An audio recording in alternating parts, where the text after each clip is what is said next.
ভালোবাসি আমি তোমার বড় দেরি হয়েছে আমার মালতী আরে যেও না আরে মালতী যেও না হাজে হাজে রাখো না বড় দেরি হয়েছে আমার ভালোবাসি আমি তোমার বড় দেরি হয়েছে আমার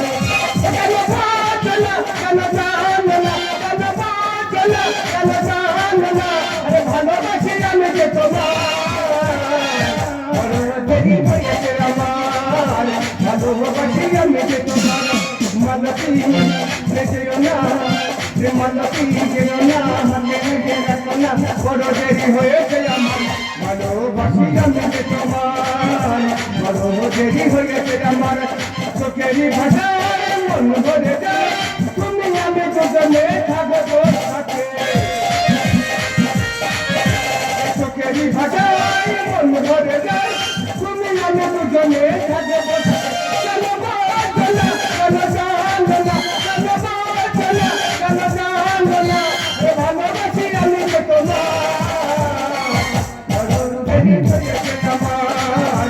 ভালোবাসি আমি তোমার মালতী যেও না মালতী যেও না বড় দেরি হয়েছে আমার ভালোবাসি আমি তোমার বড় দেরি হয়েছে আমার ভালোবাসি আমি তোমার বড় আমাদের গ্রামের মাছ মাছ নষ্টাতে আনন্দে গান করতে যা গান আনন্দ করবো না তুমি মনে করো না আগে জয়েন কর করলে এখানে বিচার হবে একটা চিন্তা করে একটা মেয়ের সাহস দেখো তার স্বামী জলজান্ত বেঁচে আছে থাকা সত্ত্বেও অন্য ছেলেকে নিয়ে আবার কি এক ঘরে সংসার করছে আমার জন্য হয়েছে আমি কি করলাম রে একবার না তোমাদের তিনবার ডাক হয়েছে শালা একবারও হাজির হয়নি আজকে আবার ডাক হয়েছে আজকেও দেখতে পাচ্ছি না আমি কি বলি শুন ও যেখানে থাক ঘাট ধর তুমি চলে ঠিক আছে আমি যাচ্ছি তুলে নে ও যেখানে থাকে না কেন ওকে আমি এখানে হাজির করাবই আরে যে মোর একদম বিচার করতে পারবো না বলে বিচারে কি বলতে হয় বিচার কিভাবে করতে আমরা করবো ঠিক আছে তোরা বিচার কর আমি চলে যাচ্ছি তোর কথা বলে মেয়েদের বলতে হবে তো এই আমার ঘোড়া কেরাতে ম্যান হয়েছো কেরাতে ম্যান এই এ দুটো ঘোড়া কথা ছিল আমি নাকি ভাই বলেছিল ও শালা শালা রে শালা বিচার হবে বিচার বিচার ফেল করে বাসায় লুকাচ্ছ আবার মুখ দেখাচ্ছ গলায় দড়িতে মন না তুই তো আমার জায়গায় গোড়ায় দড়িতে ঝুলতে পারে আমি দেখে পুলিশের খবর দেবো আসতে মারলে হবে না আসতে এই তুই তো সংসারে এত টাকাই রাফালামি করতেছি আজ তোকে একটা কথা বলি বলতো দুঃখ হলো মানুষের জীবন সাথী সুখ আসার যায় কই তার মানেটা কি বল হ্যাঁ বউ চিরদিন ঘরে থাকে শালি আসা যায় বউ মানে দুঃখ বউ মানে অশান্তি বউ চিরদিন ঘরে থাকে শালি মানে সুখ সে মাল আসা যায় আমি কি বলতে শোন হ্যাঁ বলো আমি কি বলতে শোন হ্যাঁ তুই কি ভালো আমি বেশি শিখেছি তুই জানা ভূগোলে একের জন্য 100 পাইনি তুই 99 পেয়েছি না 99 পাইনি দুটো শূন্য পেয়েছি এক দিলে 100 হয়ে যেত এটা বড় শিক্ষিত আচ্ছা বলো তো ডবল শিক্ষিত সর্বপ্রথম ভারতে মহাকাশে কে গিয়েছিল ও কে না জানে তা বল। সেই রাগে রোশন গেছে ও তোর ইত্তিকাশনের বাবা বাবারে উনি বললি তুই কখনো চাঁদে যেতে কখনো বলো দিনি তা কোন কি বলতো রবীন্দ্রনাথ ঠাকুরের জন্ম হয়েছিল কত সালে ওইটা কোনো বইয়ের লেখা নেই ওরে গাদা 1861 কিন্তু জন্ম 1961 মৃত্যু এইটা লেখা নেই ওইটা রবীন্দ্রনাথ ঠাকুরের জন্ম মৃত্যু সাল হ্যাঁ। আমি মনে করি রবীন্দ্রনাথ ঠাকুরের ফোন নাম্বার যতবার ফোন করি খালি বলে নট রিসিভেল তোর বই তোকে ভালোবাসে তোরা মারলো কেন বউ আর নিজের দোষে মেরেছে কেন রে সেবার আমার বউ কলে জল আনতে গিয়ে পড়ে গেছে আমি না তুলে পেছনতে গিয়ে শুধু বলেছি তোমার কোন কোন জায়গায় বেতা গো বান্ধবী ললিতা বলতে উঠে আমার সর্বশরীর বেতা করে ছেড়ে দিয়েছে তাহলে লাথি মারবে স্বামীর গায়ে হাত তোলা মহা পা বোঝনে পা তুলেছে এই সারা বিচার এইভাবে হবে না তুমি লাইন আপ করে অন্ধকারে এর বিচার করে আস্তে আস্তে আস্তে তুই কি বিচার করবি তুই কি বিচার করবি এই! তুই তা করবি আমি মানমুনি এই তোর বউ অন্য ছেলে সংসার করতে মেরে নিবি আমি কোনো কিছু মানমুনি মানবি নি না এই মানমুনি বাজা এ সারা মেরে তো বাজা রাখবো আস্তে আস্তে আস্তে ওরা শালি ও আচ্ছা আচ্ছা তোমাকে দেখতে খুব ভালো তা তোমার দিদির মেয়েটা নোংরা কেন আছে এই আমার তারপর এইদিকে আরে মেয়ে ছেলে কেস খাবি তো পাগলা হয়েছে রে পাগলা এই তুই নিজে জামা নিজে ছিঁড়ে দেন কেন? থানায় গিয়ে শালা নামে কেস খাওয়া বলে ও শালা এ নিজে কি বাজে শালা নাকি থানায় যাবে।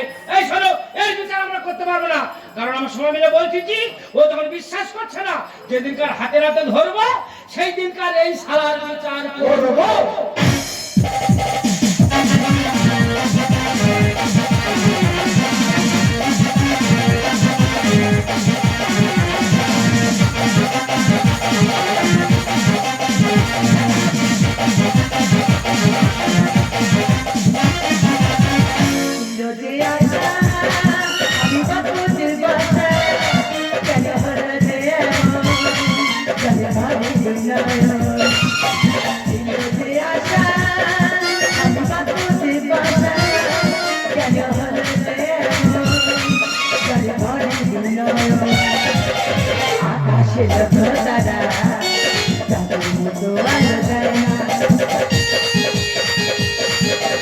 আমার মন মানে না তুই গালা ছাড়ে না চাঁদের মতো আলো যায় না আমার মন মানে না তুই গালা ছাড়ে না। বিবাহিত জীবন মানে পুরো কাশ্মীরের মতো। বাড়ি থেকে দেখো কত সুন্দর, কিন্তু ভিতরে ঢুকে দেখো শুধু যুদ্ধে ভরা। আচ্ছা মায়েরা, তোমরা আমার দিকে ভালো করে তাকিয়ে দেখেছো? আমার সিঁদুরের দিকে তাকাও, দুকালা সিঁদুর, এর পেছনে বড় একটা গল্প আছে। গল্পটা বলেছিল প্রথমবার যখন দেখাশোনা করে একটা ছেলের সাথে আমার বিয়ে হলো, মা বিয়ের কয়েকদিন পরে দেখলাম সে ছেলে কিচ্ছু পারে না, পোকা ঢেঁড়স। সে কি আমার খেটে খাওয়াবে গো? আমি ঘুরিয়ে তার খেটে খাওয়াই। তাই কি করবো? এই রূপ যৌবন নাকি ফেলে দেবো? কি ফেলে দেওয়ার জিনিস? আমি কি করলাম, আমার পুরনো ভালোবাসা তার সাথে আমার আধার লিঙ্ক যোগ করে তাকে বিয়ে করে নিলাম। আমার যখন প্রথমবার বিয়ে হয়েছিল ওই মহাবেদের লাল কালার সিঁদুর পরিয়ে বিয়ে করেছিল, ওই স্যাম্পেল রেখে দিয়েছি। তারপর আবার যখন বিয়ে হলো ওই কালকে তো আবার মেটে কালার সিঁদুর পরিয়ে বিয়ে করেছে, ও স্যাম্পেল রেখে দিয়েছি। এখন শুধু আমার একটাই চিন্তা, কি করে লালটা মুছে দিয়ে মেটেটা মাঝখানে আনা যায়। তোমার প্রেমের পাতা গায়ে লাগাইলা, তোমার প্রেমের পাতা গায়ে লাগাইলা, বিধি শিখাইলা কান্লে বানাইলা, বিধি শিখাইলা কান্লে বানাইলা। তোমার প্রেমের পাতা গায়ে লাগাইলা, তোমার প্রেমের পাতা গায়ে লাগাইলা, বিধি শিখাইলা কান্লে বানাইলা, বিধি শিখাইলা কান্লে বানাইলা, বিধি শিখাইলা কান্লে বানাইলা। আমি বলেছিলাম না আমার পুরনো ভালোবাসা আমার দ্বিতীয় স্বামী, দেখেছো তো পুরো রসে ভরা। ও জুলি, বলো তুমি একা কি ভাবছো জুলি? এই দেখো সারাক্ষণ শুধু তোমার কথাই ভাবছি। ও জুলি, তুমি বাল ক্লাবে দেখছি। কি দেখবে? ইঁদুর, ইঁদুর। ওটা সিঁদুর। ওকে চিনি, ওকে। ও জুলি, কি রেখি পড়েছো? কেন? ওই যে বাঙালি দুর্গা পূজা আছে না, আছে তো। ওই দুর্গা পূজায় তোমাকে একটা বানারসি শিখিয়ে দিয়েছিলাম। আশা পরিষ্কার করো, ওটা বেনারসি। ওকে ওকে। ও জুলি, তুমি বেলা কুচকুচ আধেনা পড়েছো। জানো দুটো স্বামী, তুমি দুর্গা পুজোর সময় একটা শাড়ি কিনে দিয়েছো, তেমন ওই বড় মহাবেদ্য একটা কিনে দিয়েছে। তোমারটা যদি না পড়ি তুমি রাগ করছো, তেমন ওই কালকে তো আবার রাগ করছে। মাগো আমি কি করবো ভাবনা চিন্তা করে দুটো শাড়ি মাঝখান থেকে কেটে আর এই জুড়ে পরে ঘুরছি। কেউ রাগ করতে পারবে না। তাকে বললো আমার সামনে একদম ভালো লাগছে না। কি বলছো? তোমার পেটের উপরে হেভি হেভি লাগছে। দেখো বলছে আমি সেবা শুশ্রূষা করে করে পুরো আমি জব্দ হয়ে গেছি। তোমাকে কি জন্য বিয়ে করেছি জানো? শুধু এনজয় করবো বলে। এই সরে যাচ্ছ কেন? তুমি কি আমার উপর রাগ করেছো? তুমি নাকি বিহারি তুলেছো, তুমি নাকি বিহারি তুলেছো। আমি জানি কোথায় তোমার কষ্ট, আমি জানি কোথায় তোমার কষ্ট। লোকে আমার যে যা খুশি বলছে, কেন তুমি হয়ে গেলে না? তুমি নাকি বিহারি তুলেছো, তুমি নাকি বিহারি তুলেছো। উল্টো কথা বলতে তুমি আগের মতো আমাকে ফিরে এসো, আমার নতুন সংসার করো। তোর খেতে খায় নাকি বলতো? আমি কত কষ্ট করে কি না কি করে তোর খাওয়াচ্ছি। এই কোন গ্রামের কথা আমাকে বলছিস রে? তোর গ্রামের কথা শুনে লোকে পেটে ভাত হতো ভাবেনি। দিদিকের বড় রোগ আছে, একদিন রাত্রেবেলা হঠাৎ রোগ বাড়াবাড়ি হয়ে গেছে। আমার কাছে টাকা পয়সা কিছু নেই, ওকে হসপিটালে ভর্তি করতে হবে। শেষ আমি কি করবো? ওর গ্রামে মোড়ল ওই কবির বাবুর বাড়িতে গেছি। বলি মোড়ল মশাই আমি 2000 টাকা দাও, আমার স্বামীকে হসপিটালে ভর্তি করবো। ওই মহাবেদ্য কি বললো জানো? বৌমা 2000 কি তোমার 5000 দেবো, আমার সঙ্গে বকখালির সমুদ্রে ঢেউ খেলবে চালা। আর ওর কথা নেই এখানে বলতে এসছে রে, চুপ করে বস। আরে বোন তুই কখন এলি? আমি তো বলেছি তুই কেমন আছিস বল। ভালো আছি। তুই ওটা কি? নতুন জামাই বাবু তো। আচ্ছা বাবু তুমি কি তুমি থাকতে দিন প্রেম করছো, তুমি তো চলছো না? এই স্বামী স্ত্রী হলে একটা গাড়ি দুটো চাকা, ভালো কথা। তাই এক চাকায় কি গাড়ি চলে? ওই জন্য তো দিদি একটা এক্সট্রা চাকা রেখে দেবে। মাই গড, আমাকে স্ট্যান্ডি বলছি।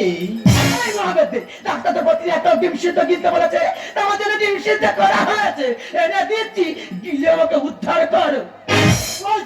তুমি এক কাজ করো, ওই গরু জলে মুরগি খাইয়ে দাও, তবে সেই মুরগি সেদ্ধ ডিম পেড়ে দেবে। আবার ঠিক বলছে, গরম জলের সঙ্গে নুন হলুদ লঙ্কা মাখিয়ে দেবে, দেখবে মুরগি একেবারে খেয়ে ডিম ঝোল করে বার করে দেবে। এই দেখো, আগে তোমার মুখে কি সুন্দর দাড়ি ছিল। ফেলে চোখে না টাকা চুলি ভালো। চুল দাঁড়ালে কুট কুট করে কামড়া। হ্যাঁ পুরো চুল দাড়ি ফেলে দিয়েছি, দেখ আমার পুরো বাচ্চা খোকা খোকা লাগছে। দিয়ে সারা মুখে নাতি মেরে দুটো ভেঙে দে না কেন? সারা দুধে বাচ্চার মতো লাগবে। এই দেখো, যে যা বলুক তো তোমাকে পুরো দুধি বাচ্চা আর যত দিই তো কোনদিন চুম খায় না, তুই একটা তুম ধার হিসাবে দে, আবার শুধু ভালো হয়ে গেলে দুটো ফিরিয়ে দেবো।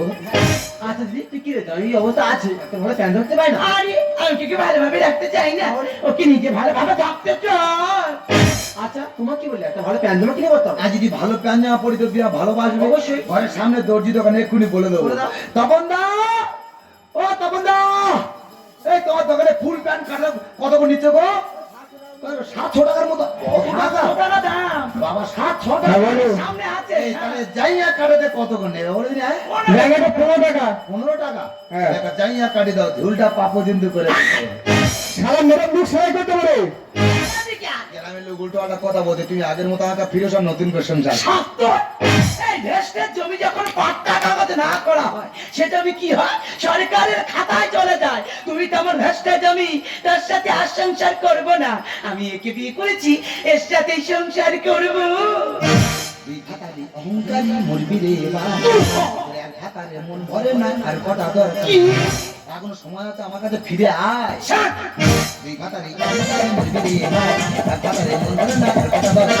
তুই খাতারি অহংকারী মরবি রে এক খাতারে মন ভরে না আর কটা দরকার। সত্যি কথা বোঝে গাছি, তাকে দুজন স্বামী আমার। সত্যি কথা বোঝে গাছি, তাকে দুজন স্বামী আমার। আমি কত নাম মানলে দেবরে বিচার, তুই নামালে বিচার দি মানে আমার প্রথম বউ, তুই যেন মানুষ তোর নাম হাই করে বিচার দেবো বলে। শুনে জীবনে আমি এক মেয়ে দুজন স্বামী। ঘুম পাড়িয়ে চলে গিয়ে করতেছে রে নোংরাম। গ্রামের লোক ঠিক বলছে, ওষুধ খাইয়ে ঘুম পাড়িয়ে রেখে সারা সঙ্গে নোংরাম শুরু করেছে। কোথা থেকে হতে পারে ওষুধের দামি না, না জানিয়ে চেষ্টা খুঁজে রয়েছে শখের। মাই ফিটিং চেষ্টা কি আছে? আমার শখে তুমি ধান কেটে নিয়ে চলে যাচ্ছে, নিজেই বুঝতে পারছি না। শুনে জীবনে আমি এক মেয়ে দুজন স্বামী। ঘুম পাড়িয়ে চলে গিয়ে করতেছে রে নোংরাম। কোথা থেকে হতে পারে ওষুধের দামি না, না জানিয়ে চেষ্টা খুঁজে রয়েছে শখের। এমনি কোনা রাতো বাড়ি, সেজে গেলে হবে হাহাকার। এমনি কোনা রাতো বাড়ি, সেজে গেলে হবে হাহাকার। সত্য না হয় চলে যায় না ছোড়া কি দরকার। ঠিক বলেছো, বেরো। আমার ঘর সোজে না, আমি চলে যাবো। মেরা বাড়িতে তুই বের করে দিচ্ছিস কেন? ও এই বাড়িতেই থাকবে। পুরুষ শুধু করতে পারে একটা মেয়ে দুটো মেয়ে। মেয়ে সতীন হলে তাহলে বল আমরা কি? একটা ছেলে যদি দুটো বিয়ে করে তাহলে মেয়েরা কি হবে, সতীন হবে? একটা মেয়ে যদি দুটো বিয়ে করে তাহলে আমরা দিনে কি হবো? ভাইরা ভাই, কে আমার বলেছিল তো সোনার দিকে। ছেলে হলে জিজ্ঞাসা করবে অরিজিনাল তার বাবা। কে বাঁচিয়েছে? তুই যে কর্ম করছিস, আমাদের যদি একটা ছেলে হয়, যদি বড় হয়ে জিজ্ঞাসা করা বাবা কোনটা, তুই কাকে দেখাবি? আমাকে সব বিহারি কে রে? পুরুষ শুধু করতে পারে একটা ছেলে দুটো মেয়ে। মেয়ে সতীন হলে তাহলে বল বাকি আমার বলেছিল তো সোনার দিকে। ছেলে হলে জিজ্ঞাসা করবে অরিজিনাল তার বাবা। কত টাকা দিল ধানি, খাবে কেন অধিকারী? কত টাকা দিল ধানি, থাকবে কেন অধিকার মাঠপাল্লা করে নিলে সুবিধা সবার বাবা মা বয়স হয়ে গেলে ছেলে পুলে মাস পালা থাকে বউ মাস পালা থাকে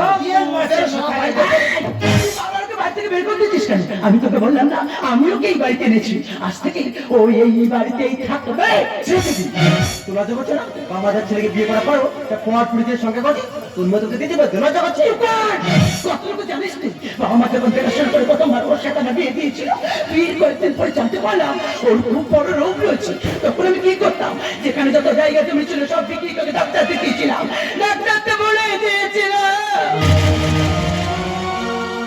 ও আর বেশি দিনে বাঁচবে না তখন আমি একটা মেয়ে মানুষ কোথায় যেতাম কি করতাম কিছুই বুঝতে পারিনি সেই দুঃখের সময় আশার আলো হয়ে দেখা দিল ও আমাকে বলেছিল আমার স্বামী সমস্ত চিকিৎসা করো আমার সংসারের সমস্ত খরচ ও চালাবে তার বিনিময়ে ওকে আমার বিয়ে করতে হবে সেই সময় কোনো পথ খুঁজে না পেয়ে নিরুপায় হয়ে ওকে কথা দিয়ে দিয়েছিলাম ডাক্তার যে দিয়েছে আমার স্বামী মারা যাওয়ার সেই দিকে আমার স্বামী যদি মারা নাও যায় ওর সাথে আমি চলে যাবো কেন তবে কেন তুমি আমাকে বাঁচালে আমি যদি মারা যেতাম এই বিষয়টাই মা দেখতে হতো না তুমি বিশ্বাস করো আমি তো সবকিছু জানতাম সবকিছু জানার সত্ত্বেও চুপচাপ ছিলাম কেন জানো আমার আগামী দিনে উজ্জ্বল ভবিষ্যৎ যাতে নষ্ট হয়ে যায় সেটা আমি কোনোদিনও চাইনি তুমি বিশ্বাস করো আমি যে আগের মতোই তোমাকে ভালোবাসি। আমি আগের মতো তোমাকে ফিরে পেতে চাই। ফিরে এসো পাগলি। আমি তোকে টাকা দিয়েছি আমি যাবো না ছেড়ে দাও তুমি করবে তাই সঙ্গে চলে যাবো তুমি আমি যে কাজ প্রতিজ্ঞাবদ্ধ আমাকে চলে যেতে হবে তুমি একদম টেনশন করো তুমি তো আগে থেকে অনেক সুস্থ হয়ে গেছো আমি চলে যাচ্ছি তো কি হয়েছে মাঝে মাঝে তোমাকে দেখতে আমি আবার আসবো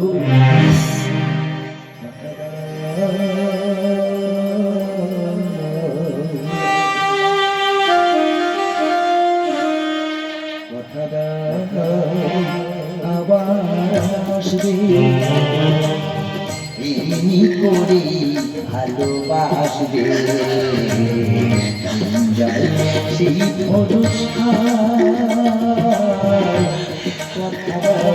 কথা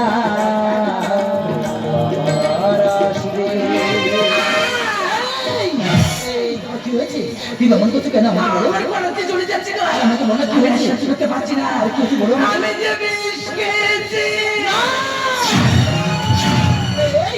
তুমি কেন বিষ খেয়েছো আমাকে বলবো আমাকে বলো তুমি কেন বিষ খেয়েছো নারী জীবনে প্রথম যে তার শূন্য চিন্তিতে দাঁড়িয়ে দেয় সে যে দাঁড়িয়েও কাল পরকাল তুমি যে মনে করো তুমি শূন্য সিদ্ধিটা দাঁড়িয়ে দিয়েছিলে আমি যে আমার জীবনের থেকে তোমাকে দেখে ভালোবাসি আপনার যে সবাই আজ পরিস্থিতির শিকার আমি যে ওর কাছে প্রতিজ্ঞাবদ্ধ আজ তোমাকে ছেড়ে আমার অনেক দূরে চলে যেতে হতো এতদিন যে সহ্য করতে না পেরে আমি যে বিষকে জানা তুমি বিশ্বাস করো আমি তোমাকে মরতে দেবো না গো আমার জীবনের শেষ রক্তবিন্দু দিও আমি তোমাকে সুস্থ করে দেবো দেখো আমি এই মুহূর্তে তোমাকে ডাক্তারের কাছে নিয়ে যাবো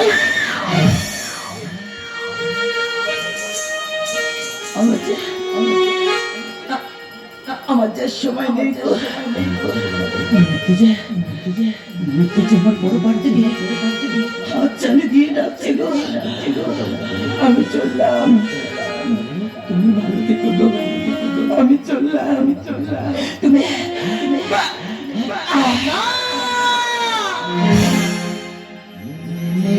গো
গো